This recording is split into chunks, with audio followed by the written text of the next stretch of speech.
안녕하세요, 여러분. 추석들 잘 쉬었었나요? 어, 코로나 때문에 추석도 좀 소홀한 면이 좀 있죠. 고향에 가지 못한 사람들도 있고, 하여튼 건강이 제일 중요합니다, 여러분. 이 코로나 어, 나 자신을 위해서 또 남을 위해서 어, 그 만전을 기하기 바랍니다. 항상 마스크를 쓰고 또 거리 유지를 하고 사회적 거리 그러면서 항상 정세가 있을 듯하면 또 많이 모이는 사람이 그런 장소면 좀 피하는 그런 것이 좀 슬기롭겠죠. 자, 지난주까지 우리가 원만한 인간관계를 살펴보는 그런 시간을 가졌었습니다. 인간관계의 종류에 대해서도 살펴봤죠. 다양한 인간관계의 종류가 있는 것이고 우리가 맺고 있는 그런 그 인간관계가 수많은 그런 관계를 갖고 있습니다. 여러 가지 가정에서부터 시작을 해서 사이 또 세계에 이르기까지 넓은 그런 그 활동에 따른 관계가 형성이 됩니다. 그 친소 관계도 역시 마찬가지로 이제 그에 따른 이제 분류도 될 수가 있는 것이고 또 우리가 어떤 유사성의 관계를 또 분류를 할 수도 있고 또 그것이 이제 지금 여러분과 같이 이렇게 안타깝게도 코로나 때문에 온라인 강의를 하게 되기 때문에 이제 온라인 관계 이 코로나가 세상을 바꿔놨다고 그랬죠.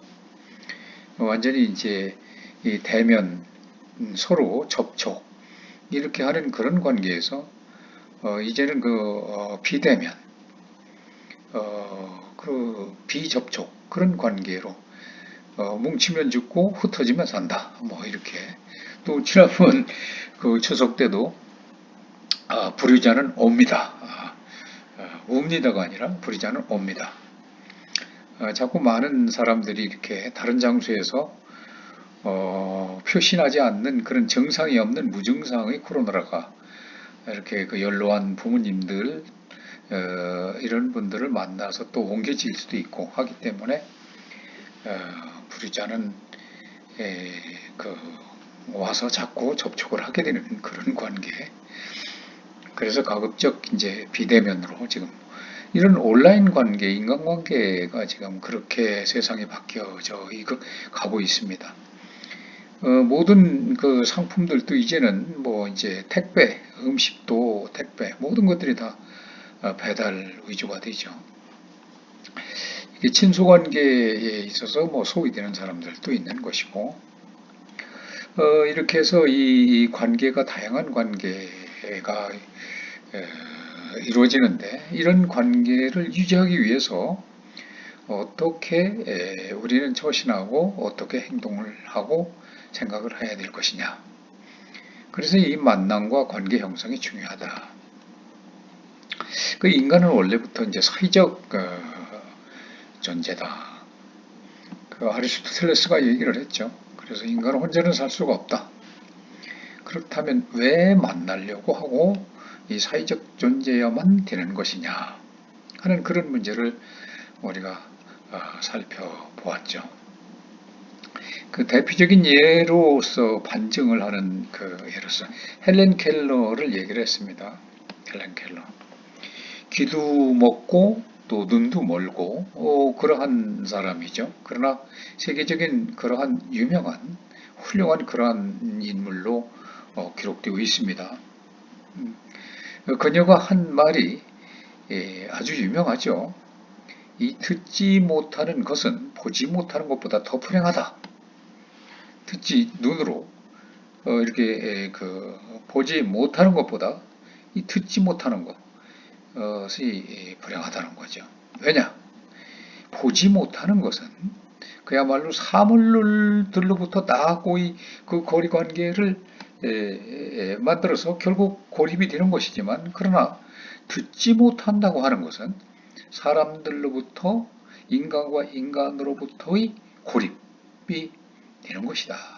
그렇기 때문에 더 슬픈 일이고 그것이 더 불행한 일이다. 라고 헬렌 켈러가 얘기를 한 바가 있습니다. 이것이 반증을 하듯이 인간관계는 이렇게 사회적 동물이다. 혼자서는 살 수가 없다. 라고 하는 것을 강조하는 것을 나타내 주는 것이죠. 그래서 이제 그 외에도 이제 그 몇 가지 예를 들었었습니다. 그래서 우리는 인간은 끊임없이 사람을 만나서 자기하고 같이 즐거우면 같이 즐거워해주고 또 슬프면 같이 슬퍼해주고 이런 사람이 필요한 거죠. 그렇게 함으로 해서 살아있다는 것을 느끼고 그 생동감을 느끼고 그렇게 해서 인생이 진행이 되는 것이죠. 이제 감정이 중요하다는 것인데 그래서 이제 이러한 그 감정이 인간에게서는 그러한 그 다양한 감정이 중요하다. 즉 이제 그것은 달리 얘기하면 이제 정서가 중요한 것이다. 그래서 이성과 정서에 대해서도 얘기를 했습니다. 이성과 정서. 인간은 그 이성뿐만 아니라 그 감정이 있죠. 그래서 모든 동물이 이 감정이 다 있습니다. 특히나 인간의 이 감정, 특히 정서라고 하는 것은 이 다른 그런 동물들과는 다르죠. 물론 이성이 있기 때문에 또 특히 인간이 다른 동물과 다름이 있지만 뿐만 아니라 정서 속에 들어있는 남다른 그러니까 다른 동물과 다른 그러한 정서가 있다는 것이죠. 이 정서가 너무나 다양하다. 슬프고 기쁘고 즐겁고 이러한 것들을 같이 나누고 싶은 그런 욕망이 이게 사회적 동물로서 또 작용을 하는 것이고 그것은 곧 인간의 만남과 대화를 통해서 이제 이루어지는 것이다라고 했죠. 그래서 이렇게 그 만나고 대화를 나누고 그렇게 하면서 관계가 형성이 되고 그래서 서로 간의 어떤 감정을 교환해 가면서 서로의 욕구들을 취해 나가는 그런 생활을 하게 되는 거죠. 그런데 우리가 중요한 것이 항상 그 인간의 생활에 있어서는 의사결정이 필요하다고 그랬죠. 눈을 뜨면 항상 의사결정을 해야 되는 것이죠. 그렇기 때문에 의사결정에 있어서 중요한 것이 과연 이성적으로 판단하는 것이 중요한 것이냐? 그렇지 않다라고 하는 거죠. 판단에 있어서 사고 과정에 있어서는 이성이 작용을 많이 하지만 결과론적으로 판단과 행동을 결정하는 최종적인 귀착점은 어디냐? 바로 정서라는 겁니다. 그러한 결정의 순간에 필요한 것이 바로 정서더라라고 하는 것을 앞서서 또 공부를 했었습니다. 그런 것은 우리가 이제 흔히 생활에서 스스로를 발견하는 그런 예를 많이 볼 수가 있는 겁니다. 그래서 이제 그런 예를 좀 들어서 설명을 하면서 그리고 이성적으로 한다라고 하는 것이 합리적이고 이성적이고 하다라고 하지만 결국 장구꽃 때 악수를 둔다라는 말로 반증을 하듯이 이렇게 잘못 결정되는 경우가 많고 내 필이 꽂히는 데에 그런 결정으로 가는 것이 후회도 없고 옷도 사도 오래 입는다. 뭐 그런 그 얘기를 했었습니다. 과거 우리가 이 감정이라고 하는 것이 참 정말로 20세기까지만 해도 그야말로 천덕꾸러기로 역할해서 모든 게 이제 감정이 화근이 되는 그런 쪽으로 이성으로만 판단해서 합리적으로 프래그마티즘에 입각한 그런 실용주의적으로 살아야 되는데 그렇지 않았다라고 하는 것이 20세기까지만 해도 그런 것이 강조가 됐었던 어떤 패러다임이 있었던 거죠. 그러나 실상 오늘날에 연구 결과는 그렇지가 않다. 감정, 이 감성, 정서가 이성보다도 월등한 그러한 우리 의사결정을 하고 그것이 심리적으로 안정적이고 대부분의 경우가 그렇게 결정이 된다라고 하는 것들이 입증이 되고 연구 결과가 나타난 바가 있죠. 그래서 이 결정의 순간에 작용하는 이런 정서의 힘이 엄청나게 크다라고 하는 것을 우리가 이제 그 여러 가지 예를 통해서 알아봤습니다. 그리고 그렇다고 한다면 이러한 정서의 그 표현은 어떻게 표현이 되어야 될 것이냐. 그래서 이제 우리가 이 정서를 표현하는 이 가장 그 대표적인 표상이 되는 것이 바로 이제 얼굴에서 나타난다라고 하는 거죠. 그래서 예컨대 이제 행복한 얼굴 표정을 짓는 것이 참 중요한데 강아지를 키울 때도 강아지가 그 여러 가지 그 기분을 표현을 함에 있어서 얼굴에 나타나죠. 얼굴만 딱 봐도 슬픈 모습인지 또는 뭐 즐거운 모습인지 이런 걸 알 수가 있습니다. 그래서 애완견을 키우는 사람들은 강아지 얼굴만 보면 강아지가 지금 어떤 상황이다라고를 판단을 한다는 거죠. 이게 바로 이제 정서 상태를 표현하는 것이 바로 얼굴이다라고 하는 것이 가장 반증되는 말이 됩니다.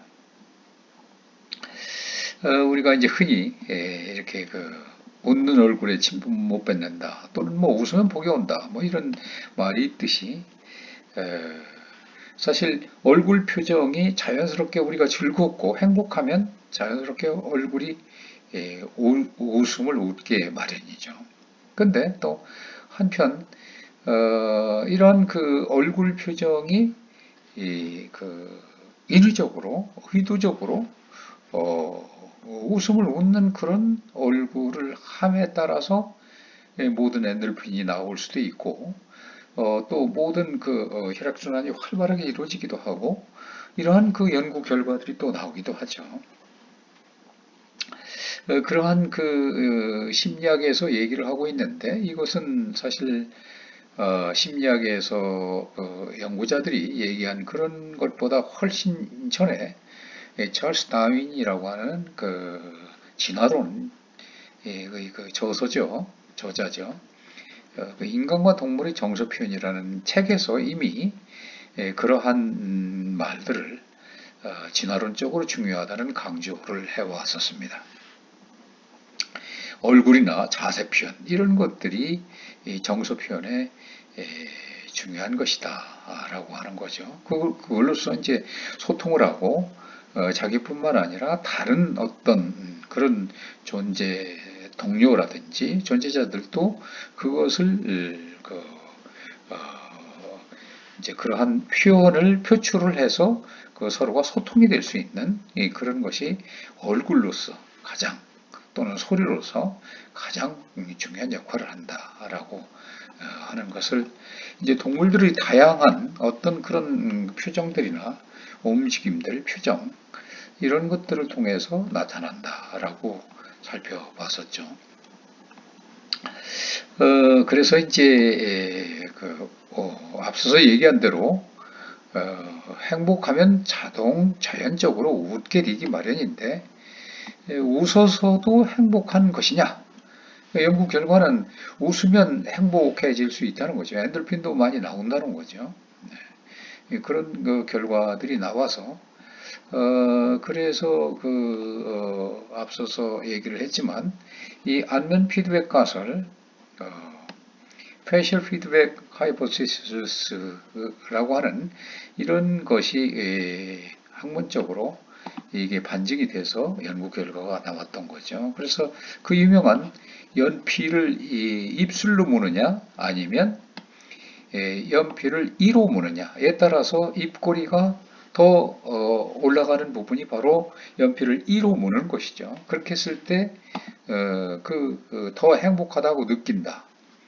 또 엔돌핀 그 분비수가 더 활발했다라고 하는 그런 연구 결과가 나왔다는 것이죠. 그래서 우리는 이제 의도적으로 이렇게 웃는 모습을 거울 보고 항상 웃는 모습을 연습하는 것이 중요하기도 합니다. 아침에 일어나서 거울을 보고 스스로 웃는 연습을 하고 웃고, 그리고 오늘은 좋은 일이 일어날 거야. 그리고 또 항상 방글방글 웃고, 그러면 그 웃는 얼굴을 보는 상대방들도 기분이 좋죠. 미소를 지으면 당연히 웃는 얼굴에 침 뱉을 수 없듯이, 무슨 화나는 일이 있다고 하더라도 일단은 멈추게 되고, 그렇게 이제 즐거운 그 표정을 바라보게 되고 거기에 감흥을 할 수가 있는 거죠. 이렇게 해서 나 자신뿐만 아니라 상대방에게도 이 기쁨을 줄 수 있는 그러한 미소, 웃음, 이것이 굉장히 중요한 겁니다. 어쨌든 이렇게 우리는 항상 결정을 하고 판단을 하고 함에 있어서 이 정서가 지대한 작용을 한다. 이성보다는 이렇게 강조를 해왔는데, 그럼 어떤 비합리적인 판단이 될 수가 있는 거죠. 이성에 의한 것보다도 감성에 의한 판단을 하니까. 왜 그러냐? 아, 아, 그래서 우리가 예를 들어서 회사의 사장일 경우에 어떤 사람을 당신은 뽑겠느냐, 직원을. 이렇게 했을 때 예를 들어서 했습니다. 이성적인 사람이냐 아니면 감성적인 사람을 하냐. 우리가 친구를 삼을 때는 감성적인 그런 정서적으로 머리는 조금 덜 좋더라도 서로 친화성이 있고 공감 능력이 좋고 감성이 풍부한 사람을 선택하는가 하면, 회사의 사장이라면 그렇지 않다는 거죠. 이런 것이 왜 그러냐 하는 그런 것인데, 이게 우리가 일반적으로 이성과 논리는 능력적인 측면이라고 생각하는 것이 이제 대부분이고, 또 감수성은 또 다른 것이다 라고 이렇게 생각하는 측면이 강하죠. 그래서 그것이 과연 맞는 것인가? 심리학자들은 그렇지 않다라고 하는 겁니다. 왜냐? 이 감수성이라고 하는 것, 소위 정서라고 하는 것은 이 판단에 있어서 사실상 결정적인 역할을 하더라. 결국 어떤 정서, 감성 이런 것이 이 판단의 결정의 최종 귀착점이더라라고 하는 겁니다. 그래서 이 생각 과정, 우리가 이 생각할 때, 어떤 의사결정을 할 때 생각하는 과정이 있죠. 프로세스. 이 과정에서는 논리적으로, 합리적으로 이렇게 생각을 하지만, 그러나 결국 최종 결정 단계에 있어서는 정서가 결정을 하더라. 이런 결론이 나왔다는 거죠. 연구 결과가 그렇게 나왔다는 것입니다. 그래서 이 행동을 결정하는 것이 결국은 정서의 힘이 강할 수밖에 없다. 이성의 힘이 전혀 작용을 하지 않는다는 건 아닙니다. 정서의 힘이 더욱더 강하게 작용을 한다라고 하는 거죠. 우리가 BTS 그런 노래를 들으면서 아주 열광을 하죠. 또 우리 스포츠팀, 야구팀이 됐든 이런 것은 자기 팀이라든지 또 우리 팀이라든지 이렇게 됐을 때 아주 열광적인 그런 응원을 하게 마련입니다. 이 돈이 나와서도 그런 것도 아니고 어떤 자기와 이해상관이 있는 것도 아닌데도 불구하고 그렇게 되는 거죠. 이것이 바로 무엇이 합리적인 이성에 의한 그런 판단이냐? 그게 아니라는 거죠. 결국 이것은 정서고 감성이다 라고 하는 거죠. 이 머리로서 생각하는 게 아니라 가슴이 시키는 대로 그렇게 나타나는 열광이라는 겁니다.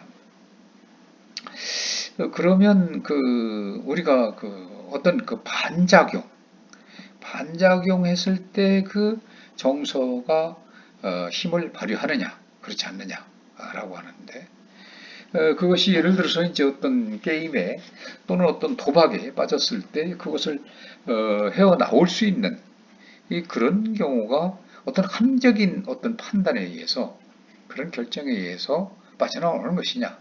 그렇지 않다는 거죠. 그것도 이 어떤 불편함이라고 하는 그런 정서, 그것이 분노, 짜증 이런 것들이죠. 그런 정서가 뒷받침돼서 결국 탈출하게 될 수 있다라고 하는, 그야말로 정서가 그렇게 힘을 발휘한다라고 하는 거죠. 그래서 이러한 정서가 중요한 것이다라고 얘기를 했는데, 이러한 것은 우리가 인생살이에 있어서 그야말로 궁극적인 목적이 행복이라고 하는데, 이 행복이라고 하는 것이 과연 이성적인 판단에 의해서, 합리적인 어떤 판단에 의해서, 논리적으로 3단 논법의 결과에 의해서 딱 떨어지는 것이냐? 아니라는 겁니다. 그야말로 이, 그, 이 행복이라는 그런 어떤 보편적인 목표, 누구나가 다 바라는 그런 목표는 사람마다 달리 각기 자기만의 어떤 길을 만들어가는 그런 축적과 변화의 과정이기 때문에, 그것은 어떤 정서나 감성이 더 작용이 클 수밖에 없다라고 하는 거죠. 그래서 이와 같이 지난주까지 이제 쭉 살펴봤습니다. 그렇다라고 한다면 그 정서가 그렇게 중요한 것인데, 감성이 중요한 것인데, 그렇다라고 한다면 그러한 어떤 이 판단과 의사결정, 이것이 과연 어떤 근거에 의해서 출발을 하느냐라고 하는 것을 이제 살펴보는 시간을 이제 갖도록 하는 거죠. 우리가 어떤 경우에 있어든지 간에 이 또 만족과 어떤 기쁨 지향적이고, 또 어떤 상황에서는 또 반대로 생활에 있어서 이 불안 회피적인 경향을 띌 수밖에 없습니다. 그러니까 우리 모든 생활은 만족과 기쁨을 위해서 항상 노력하는 것이거나, 아니면 불안 회피, 어떤 불안한 그런 상황을 피해 나가려고 하는 그런 삶을 유지한다는 거죠. 그렇기 때문에 이 합리적 판단 자체는 그다지 중요한 목적이 아니라는 겁니다. 여기에 있어서 만족과 기쁨을 어떻게 지향할 것이냐, 이것이 과연 어떤 합리적인 3단 논법에 의해서 어떤 논리적인 그런 이성적인 판단에 의해서만 얻을 수 있는 것이냐, 그렇지 않다는 거죠. 그리고 또 역시 이 불안을 항상 우리는 무엇이든지 예측 불허한, 예측 불가능한 그러한 불안한 세상에서 살고 있는 거죠. 내일 한순간에 어떻게 될지도 아무도 모릅니다. 그래서 항상 어떤 불안한 상황을 피하려고 하는 거죠. 안정성을 유지하려고 하는 그런 경향이 강한 겁니다. 그래서 이러한 것은 결국 이 합리적인 판단에 의해서만 되는 것은 아니라는 겁니다. 그래서 우리는 이제 이와 관련돼서 이 오류와 편향이라고 하는 이런 인간적 판단, 그리고 그 의사결정에 있어서 얼마나 그것들이 개입을 하는 것인가 하는 것들을 한번 살펴보도록 하겠습니다. 정말 중요한 게 이게 오류와 편향이라는 거죠. 이들이 의사결정에 정말 강력하게 작용을 한다라고 하는 겁니다.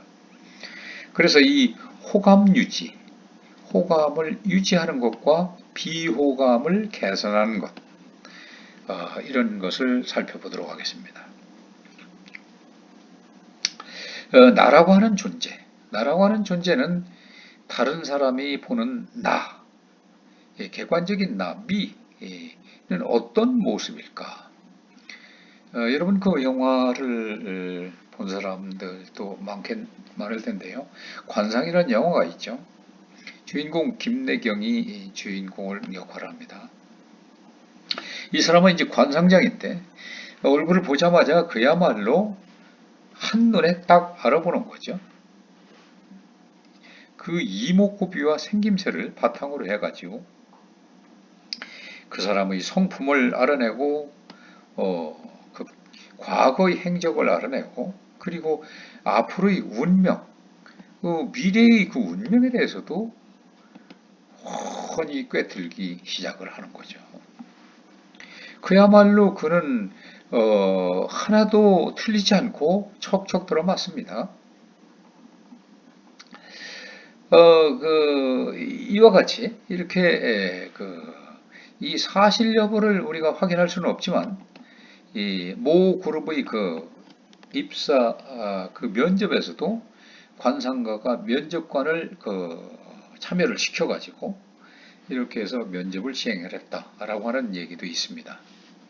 물론 이 대부분의 일반인들은 이 관상을 통해서 사람을 꿰뚫어보는 능력이 있는 것은 아니다 라고 생각하지만 그러나 성품이나 운명까지는 아니더라도 그야말로 이 타인에 대한 어떤 첫인상, 이게 첫인상이죠. 결국 관상이니까 인상이죠.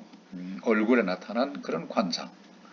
관상의 그 첫인상인데 가장 중요한 게 첫인상인데 이 첫인상에 의해서 그 사람에 대한 호감의 형성 여부가 호감도가 좌우된다라고 하는 것은 여러분들도 많이 느꼈고 경험을 했을 겁니다. 그래서 이 관상이라고 하는 것은 얼굴의 상을 보고 그 사람의 운명과 그 사람의 성품이나 이런 모든 것들을 추론해서 알게 되는 것인데 사실상 또 우리가 그런 말도 있죠. 관상보다도 더 중요한 것은 심상이다 라는 것. 심상. 그러니까 이 얼굴의 모습 형상을 가지고 판단하는 것. 이런 것보다도 더욱더 중요한 것은 그러니까 관상으로서 알 수 없는 것이 바로 심상이라는 거죠. 그런 말이 있습니다. 어쨌든 여기서 우리가 얘기하고자 하는 것은 첫인상입니다. 얼굴에서 나타나는 첫인상이 중요하다. 찡그리는 사람을 보면은 누구든지 좋아할 사람이 없죠. 앞서서 얘기한 대로 해맑은 웃음을 웃고 항상 인자하고 이런 사람은 뭔가 모르게 가까이 가서 얘기하고 싶고 이렇게 접근하고 싶고 친해지고 싶고 이런 마음이 드는 거죠. 이렇게 해서 호감이 생기는 겁니다. 그 인상이 첫인상이 중요한 거죠. 그래서 이 호감의 그 형성과 유지라는 측면에서 본다면 호감의 형성에 중요한 바로 첫인상이죠. 맨 처음 그 사람을 봤을 때의 그 첫인상 이것은 아주 강력합니다. 그래서 많은 연구자들이 연구에서 밝혀졌습니다마는 이 호감과 비호감에서 그야말로 상대 인상 파악이라고 하는 것은 바로 0.1초 0.1초 정도의 그 짧은 시간에 이루어진다라고 얘기한 학자도 있습니다. 이것은 이 사람에게만 국한되지는 않는 거죠. 이것은 뭐 사물이나 심지어 웹사이트에 대한 그에 대한 인상도 사실 0.05초 만에 형성된다라고 얘기를 합니다. 그렇다면 우리가 이렇게 그 짧은 시간 안에 이 판단에 필요한 모든 정보를 과연 제대로 잘 어떻게 처리를 하고 있는 것이냐 이런 것을 한번 생각해 볼 수가 있죠. 인간의 정보 처리 이 과정을 고려해 볼 때 몇 가지 처음에 제시되는 짧은 시간에 모든 정보를 처리한다는 것은 사실상 불가능한 거죠.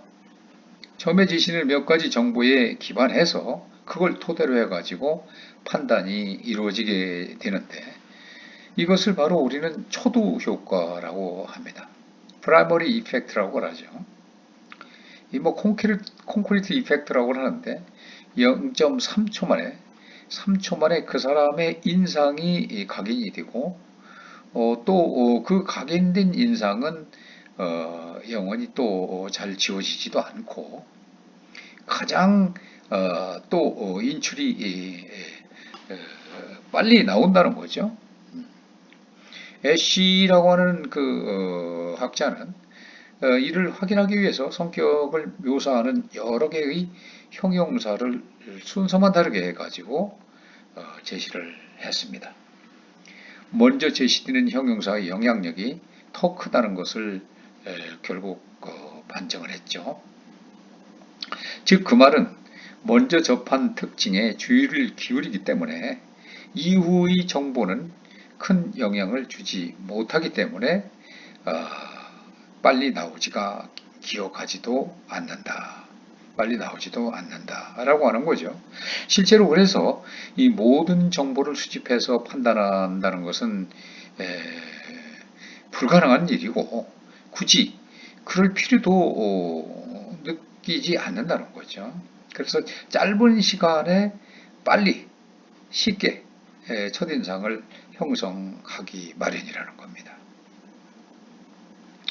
이 복잡한 세상에 어떤 그 사람을 보고 또 그 사물을 보고 한도 끝도 없이 시간을 낭비할 수는 없는 거죠. 특히 현대인들이 현대 생활에 이 바쁜 복잡하고 바쁜 현대 생활에 있어서는 특히 그런 것이죠. 그래서 이와 같이 그 첫인상에 대해서는 한번 형성된 인상은 그렇게 쉽게 바뀌어지지 않는다는 겁니다. 이 호감의 유지 혹은 비호감의 개선에서 있어서는 앞서서 또 얘기를 했듯이 가장 먼저 생각해야 할 부분이 첫 만남에서 좋은 인상을 형성해야 한다는 겁니다. 첫인상이 중요하다고 그러죠. 그렇기 때문에 호감 유지를 위해서 첫 만남에서 좋은 인상을 가져야 된다라고 하는 겁니다. 그래서 일반적으로 첫인상을 형성하고 나면은 상대방에 대한 우리 판단은 쉽게 변하지 않고 그대로 지속이 됩니다. 즉 첫인상에서 형성된 호감이나 비호감이 그대로 유지되는 경우가 많다는 것이죠. 이 심지어는 이 비호감이야 라는 그런 판단을 내리고 나면 상대방에 대해 더 이상 알아보려고 하지 않는 경우도 많다는 것은 결국 첫 대면에서의 호감 형성의 중요성을 그대로 여실히 나타내 주는 거죠. 그렇다면 왜 우리는 첫 대면에서 형성된 인상을 잘 바꾸지 않는 걸까요? 먼저 이 확증 편파라는 것이 있습니다. 이 확증 편파 현상이라고 하는데 이것은 이 confirmation bias라고 합니다. 그 사람들은 이 자신의 입장을 지지하는 어떤 증거에 초점을 맞추는 그런 경향이 있다는 거죠. 보고 싶은 것만 보고 보기 싫은 것은 안 보고 그래서 이 반대되는 증거는 무시하는 그런 경향을 보인다는 거죠. 누군가가 믿음직스럽거나 또는 그 지적으로 보인다라고 한다는 그런 판단을 내리게 되면 자신의 판단과 다른 행동을 했을 때 애써 무시하거나 변명거리를 찾아주게 된다는 거죠. 마찬가지로 까다로워 보인다거나 이기적으로 보인다는 등의 그 인상이 일단 형성이 되어버리면 이후에 있어서는 부드럽고 조화로운 행동들은 그거는 이 가식적으로 지금 하는 거지 진짜가 아니야. 아마 아부일 거야. 라고 이렇게 생각해 버린다는 거죠. 그래서 이 판단의 변화에 별로 영향을 주지 못한다는 거죠. 처음의 판단이 결국 지속적으로 갈 수밖에 없다는 겁니다. 그래서 이와 같은 그 선택적 증거 수집 경향, 이게 이제 중요한 말이죠. 선택적 증거 수집 경향이다. 그걸로 인해서 결국 첫인상에서 호감을 형성하거나 그렇지 못하는 거나, 그래서 호감을 형성하지 못하는 경우에 있어서는 결국 이것을 회복한다는 것은 결코 쉬운 일이 아니라는 겁니다. 두 번째에 있어서는 이 감성 지속의 법칙입니다. 감성 지속의 법칙. 이 감성 지속의 법칙은 일반적으로 우리가 상대방에 대한 자신의 생각이나 감정에 대한 그런 근거가 일단 사라진다고 해도 이 정서적 판단은 바뀌지 않고 그대로 이제 남아 있다는 거죠. 그래서 누군가에 대해서 어떤 호감이나 비호감을 일단 형성하게 되면, 그러면 그 정서적 판단이라고 하는 것은 앞서서도 얘기한 바와 같이 비교적 견고하게 유지된다는 거죠. 한번 예를 들어 볼까요? 예컨대 그 상담 시간에 자신의 말을 잘 들어주는 교수가 있다라고 합시다. 지도 교수가 항상 그 따뜻한 모습에 자상함을 느끼는 그런 그 지도 교수였습니다. 자기가 느끼기를 그렇게 느끼죠. 그렇게 그 첫 인상을 갖게 된 겁니다. 이후에도 강의 시간에 그야말로 이 딱딱하고 엄격한 모습으로 강의를 하고 그런 모습을 보인다고 할지라도 그 분에 대한 그 정서적 판단이 달라지지 않는다는 겁니다. 심지어는 다른 학생이 그렇게 딱딱하다, 너무 고지식하다, 이렇게 엄격하다라고 해도 별로 바뀌지는 않는다는 겁니다. 첫인상이 이미 그렇게 자리를 잡았기 때문에 그렇다는 거죠. 또 회사 동료와의 그 첫 만남에서 이 짜증을 느끼고 야, 참 재수없는 친구다 이렇게 느꼈다라고 한다면 이후에 그 사람의 마음은 바뀌기가 어렵다는 거죠. 따라서 이런 것들을 종합해서 본다면 먼저 이게 호감을 형성하는 것이 가장 중요한 것이다 라고 하는 거고, 그 이유에 있어서는 이 상대방에 대한 정서적 판단, 정서적 판단이 이루어지고 난 다음에 그 후부터는 좀처럼 바뀌지 않기 때문이라는 겁니다. 그래서 일단 그 형성된 어떤 호감이나 또는 비호감, 이것이 그대로 유지될 수밖에 없다. 그런 가능성이 크다. 그리고 호감의 유지를 위해서는 이 드는 그 자기가 갖는 그런 노력에 비해서 비호감의 그 개선이 상대적으로 어려울 가능성이 크다는 것입니다. 그래서 이 호감을 형성하고 유지하는 그런 과정을 단계별로 나눠 볼 필요가 있는데요. 이 단계별로 나누면 먼저 첫 대면에서 이루어지는 인상 형성, 첫 대면이죠. 그때 인상이 어떻게 형성되느냐. 두 번째, 이 관계를 맺어나가는 과정에서 이 작용하는 공감 힘, 공감의 힘이 어떻게 작용되고 있느냐. 또 마지막으로 세 번째, 좀 더 긴 시간에 걸쳐서 이 호감을 유지하거나 비호감을 개선하는 데 역할을 하는 어떤 평판, 이 평판의 중요성, 이런 순서로 살펴볼 수가 있습니다. 첫 대면에서 인상 형성, 두 번째에서 공감의 힘, 세 번째에서 평판의 중요성, 이것을 얘기하는 거죠. 그래서 이 좋은 인상을 형성을 하는 것은 그야말로 어떻게 해야만 하는 것이냐. 우리가 이 서점에 가면 많은 좋은 책들이 많이 있죠. 특히나 그 인상을 그 형성하는 방법에 대한 이런 책들도 많이 찾아볼 수가 있습니다. 그만큼 관심도가 높은 것이죠. 이것은. 그래서 이 마음대로 되지 않는 이 부분이기도 하기 때문인데요. 소개하는 방법은 상당히 광범위하고 다양할 수밖에 없습니다. 좋은 인상을 형성하기 위해서는 뭐 그야말로 뭐 앉는 자세부터 시작을 해가지고 뭐 외모 가꾸기 방법이라든지 말수와 말투라든지 표정 그리고 향기 그리고 대화법이라든지 운동법 이 등등 뭐 수없이 많이 있을 수가 있는 거죠. 이 고개를 끄덕거리는 사람도 있고 갸웃거리는 사람도 있을 겁니다.